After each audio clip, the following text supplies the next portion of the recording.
Final shortlisting के folder में सिर्फ 10% जाते हैं। लिहाजा आपका CV वीक नहीं होना चाहिए, बहुत स्ट्रांग होना चाहिए, अट्रैक्टिव होना चाहिए, ऐसा होना चाहिए कि जो स्टैंड आउट कर सके और उसकी पहले 20-25 सेकंड में रिक्रूटर की या एम्प्लॉयर की अटेंशन को ग्रैब कर सके। अब ये है कि इसके लिए आपको क्या करना है। CV जब आप काम करना शुरू करें, ख्याल रखें कि ये क्लियर हो, रीडेबल हो, फैंसी फॉन्ट्स यूज़ ना करें। दूसरी चीज़ है कॉन्टैक्ट इन्फो। सबसे ऊपर आपका नाम होना चाहिए, बोल्ड और क्लियर। इतना बड़े फॉन्ट में लिखें कि एकदम जब नज़र पड़े तो फौरी पता चल जाए। अच्छा, जैसे लाइक मोहम्मद अहमद है तो उसमें नज़र आना चाहिए मोहम्मद अहमद, या जैसे वो पीटर जॉन है तो वो नज़र आना चाहिए, बिल्कुल क्लियर होना चाहिए। ये ना हो कि CV पे हम नाम ढूंढते रह जाएं। दूसरी चीज़, नाम के नीचे ईमेल लिखें, फ़ोन नंबर लिखें, जिस कंट्री में, जगह पे, प्रोविंस में जहाँ पे आप हैं उसका मेंशन करें। पोस्टल एड्रेस की ज़रूरत नहीं होती है, पोस्टल एड्रेस मत दें। फिर फोटोग्राफ। अब फोटोग्राफ होनी चाहिए नहीं होनी चाहिए, समटाइम ये थोड़ा सा डिस्प्यूटेबल होता है। कुछ रिक्रूटर कहते हैं कि हमें फोटोग्राफ नहीं चाहिए, नहीं होनी चाहिए। मेरे ख्याल में ऐसा नहीं है। अपनी फोटोग्राफ उसमें डालें, और फोटोग्राफ कैसी होनी चाहिए, किस तरह खिंचवानी चाहिए, इस पर मैं अलग छोटी सी एक वीडियो बनाऊंगी। बट डू अपनी जो फोटोग्राफ है ना वो अपने CV पे रखें, लाइक डू इंक्लूड इट। और बहुत दफ़ा ऐसा होता है जैसे फर्स्ट राउंड ऑफ इंटरव्यू हो गया है और सेकंड राउंड के लिए हमने किसी को बुलाना है, तो हमें अगर 10, 20, 30 लोगों को इंटरव्यू किया है तो कभी हम कनेक्ट करने की कोशिश कर रहे होते हैं कि ये कौन सा बंदा था, जो रिमार्क्स लिखे हैं किसके लिए है। जब पिक्चर होती है ना उसके ऊपर तो बहुत आसान हो जाता है। वैसे भी आपकी पिक्चर में आपको थोड़ा एक ह्यूमन टच देती है CV को, वरना तो CV एक कागज़ का टुकड़ा है, तो आप तस्वीर लिख देते हैं तो थोड़ा सा उसको ह्यूमन टच आ जाता है, थोड़ा पर्सनलाइज हो जाता है। अच्छा, फिर ये है कि आपने अगली चीज़ जो है आपकी की स्किल्स, एक्सपर्टीज़ और प्रोजेक्ट होने चाहिए। आपको जो स्किल्स हैं आपकी, जैसे एनालिटिकल स्किल है, प्रोजेक्ट मैनेजमेंट है, डिसीजन मेकिंग है, कुछ है, तो वो उस पर हाईलाइट करें। अगर कोई मेन प्रोजेक्ट्स किए हुए हैं, जैसे आपने कोई सॉफ्टवेयर डेवलप किया है, कोई आपने फॉर एग्जांपल सैलरी ग्रेड्स बनाए हैं, या आपने कोई प्रोजेक्ट कंस्ट्रक्शन की है, जो भी है उसको मेंशन करें इन चीज़ों को, जैसे कि जिसको आप चाहते हैं कि फौरी तौर पर रिक्रूटर या एम्प्लॉयर देखें। उसके अलावा आपका एक्सपीरियंस या career history. Start with the latest one. आपकी जो मौजूदा जॉब है या जो आपकी लास्ट जॉब थी उससे शुरू करें और उसके बाद आहिस्ता आहिस्ता पीछे जाएं। और जब आप लिख रहे हैं तो पोजीशन टाइटल जरूर लिखें ऊपर।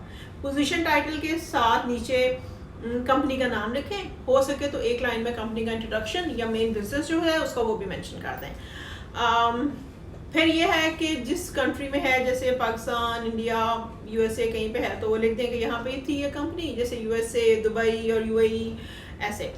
फिर उसका ईयर लिख दें, ड्यूरेशन आपका कितना था। फॉर एग्जांपल आप कहें कि 2011 से 2014 तक काम किया है। मंथ लिखना इतना ज़रूरी नहीं है, लिखना चाहें तो लिखते हैं, वरना ज़रूरी नहीं है। फिर ये है कि आपकी मेन जॉब टास्क क्या था, रिस्पॉन्सिबिलिटीज़ क्या थी, वो मैंशन करें।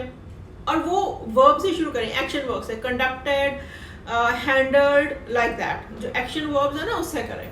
और रिस्पॉन्सिबल फॉर भी कर सकते हैं, बट लाइक बेहतर ये है कि आप एक्शन वर्ब्स लिखें। अच्छा, दूसरी चीज़ ये है कि अभी हार्वर्ड का एक मैंने देख रही थी, उसमें CV राइटिंग के बारे में उन्होंने हिंट्स दिए हुए, तो उन्होंने कहा कि आप मेन अकम्पलिशमेंट्स लिखें रिस्पॉन्सिबिलिटीज़ की बजाय। तो अकम्पलिशमेंट्स लिखते हैं तो ये भी अच्छा है कि मैंने ये किया, ये अचीव किया, लाइक दैट। अगली चीज़ जो है वो आपकी क्वालिफिकेशन और एजुकेशन है। एजुकेशन को start with the latest one, start with the highest education. जो मेन और हाईएस्ट एजुकेशन है आपकी, for example you are MBA, you are an engineer, और लाइक BSc है, BE है, कुछ है, वो अपनी हाईएस्ट लिखें। उसके बाद कॉलेज का जिक्र करें, और स्कूल का जैसे हाई स्कूल है, मैट्रिक है, उसकी इतनी ज़रूरत नहीं है। यूनिवर्सिटी का, कॉलेज का जिक्र कर दिया है, इतना काफ़ी है। अब जब आप अपनी डिग्री लिख रहे हैं या सर्टिफिकेट लिख रहे हैं तो उसमें डिफरेंट फॉर्मेट्स हो सकते हैं। टेबल बना लें, टेबल में लाइंस आप गायब कर सकते हैं, आपको मालूम है। तो उसमें क्या होगा कि आप ईयर लिखें, फिर डिग्री या सर्टिफिकेट लिखें, फिर वो जो इंस्टीट्यूट जहाँ से लिया और साथ में उसकी कंट्री का नाम लिख दें, या फिर आप डिग्री सर्टिफिकेट लिख दें, इंस्टीट्यूट, कंट्री और एंड पे ये लिख दें। पर इस तरह आपको फॉर्मेट होना चाहिए। If you can see it, if you can focus it, I think it can not be. So फिर आप कंप्यूटर स्किल्स और लैंग्वेजेस जो आती हैं उनको लिखें। उसके अलावा आप एंड पे अपनी थोड़ी सी प्रोफेशनल इन्फॉर्मेशन दे सकते हैं, passport number, ID number, father name, nationality, या कुछ आप उसमें मेंशन करना चाहें। और रेफरेंसेस का सिर्फ इतना लिख दें कि बेहतर ये है कि आप लिख दें to be provided on request, लेकिन जिन रेफरेंसेस को आप मेंशन करना चाहें उनसे पहले बात कर रखें, उनको बता दें कि आप उनका नाम, फ़ोन नंबर दिया, ईमेल दे रहे हैं और उनसे परमिशन लेके करें। लेकिन उनको रेडी रखें, कीप देम रेडी सेपरेटली। लेकिन आप यहाँ पे लिख सकते हैं कि आपकी मर्ज़ी आप वहाँ पे रेफरेंस मेंशन करना चाहें या नहीं, लेकिन ये कर सकते हैं कम से कम के can be provided on request.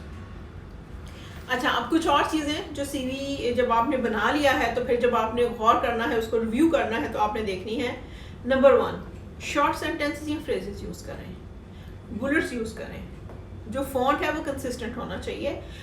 Heading और टेक्स्ट, एक हेडिंग्स का एक फॉन्ट रखें, टेक्स्ट का दूसरा या बुलेट्स का दूसरा रखें, लेकिन 3-4 फॉन्ट और 4-5 साइज मत यूज़ करें। जब आप प्रिंट लेने लगे हैं तो एक साइड पे प्रिंट लें, और जब सबमिट करेंगे तो ओरिजिनल सीवी सबमिट करें, ओरिजिनल प्रिंट सबमिट करें, फोटो कॉपीज नहीं, वो उसका इंप्रेशन अच्छा नहीं आता। फिर आपको जो चीज़ें देखनी है, प्रिंट व्यू चेक कर लें पहले। जो सीवी है वो 2.5 पेजेस का, 2.25 पेजेस का, 2.25 पेजेस का नहीं होना चाहिए, 2 या 3 पेजेस का होना चाहिए। अगर ये काम ज़्यादा हो रहा है तो आप उसको एक्सपेंड कर लें या श्रिंक कर लें। और टेक्स्ट देख लें, टेक्स्ट जो है जो वो जस्टिफाइड होना चाहिए, थोड़ा प्रेजेंटेबल लगता है। फिर स्पेलिंग्स को चेक करें, क्योंकि अगर आपने ऐसा सीवी सबमिट करवाया है जिसमें स्पेलिंग एरर्स हैं तो वो एक बहुत ही बुरा इंप्रेशन छोड़ता है एम्प्लॉयर पे, रिक्रूटर पे, फिर वो कंसीडर नहीं करते, और करेंगे भी तो एक बुरा इंप्रेशन छोड़ जाता है जिसको फिर ठीक करना मुश्किल होता है। तो ये चीज़ें हैं आपकी सीवी के लिए, इन चीज़ों को जहन में रखिए, and good luck with your job search. Thank you.